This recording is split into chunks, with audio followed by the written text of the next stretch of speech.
Friends అందరికీ నమస్కారం అండి. ఇప్పుడే అందిన వార్త, సీఎం పైన దాడి, తీవ్ర టెన్షన్లో అధిష్టానం అంటూ లేటెస్ట్ అప్డేట్ అయితే వచ్చిందనమాట. సో వివరాలు ఏంటనేది వీడియోలో తెలుసుకుందాం.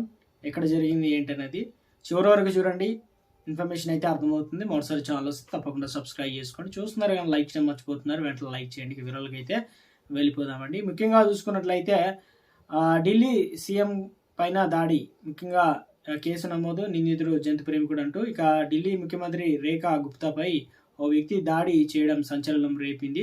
నిందితుడి అరెస్ట్ చేసిన పోలీసులు అతన్ని గుజరాత్లోని రాజ్కోట్కు చెందిన రాజేష్ బాయ్ కిమ్జీ బాయ్ సకారియా 41 సంవత్సరాలుగా గుర్తించడం జరిగిందనమాట.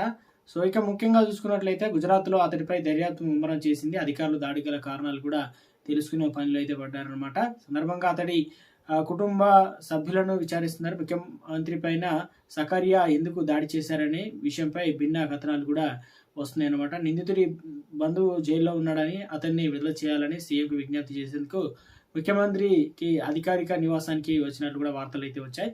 ఇందుకు సంబంధించి వ్యవహారం ప్రస్తుతం కోర్టులో పెండింగ్లో ఉందని జాతీయ మీడియాలో కథనాలు కూడా రావడం జరిగింది. అయితే వీటిని పోలీసులు ఇంకా ధృవీకరించాల్సి అయితే ఉందన్నమాట. మరోవైపు నిందితుడి తల్లిని ప్రశ్నించిన అధికారులు ఆమె నుంచి వివరాలు కూడా సేకరించే పనులు అయితే పడ్డారు. కుమారుడి ఢిల్లీ సీఎంను కలిసేందుకు వెళ్లిన విషయం తనకు తెలియదని ఆమె చెప్పినట్లు సమాచారం అన్నమాట. అతడు జంతు ప్రేమికుడని, ఇటీవల వీధి శునకాలను పైన సుప్రీంకోర్టు ఇచ్చిన తీర్పుపై అసంతృప్తిగా ఉన్నాడంటూ కూడా పేర్కొనడం అయితే జరిగిందనమాట.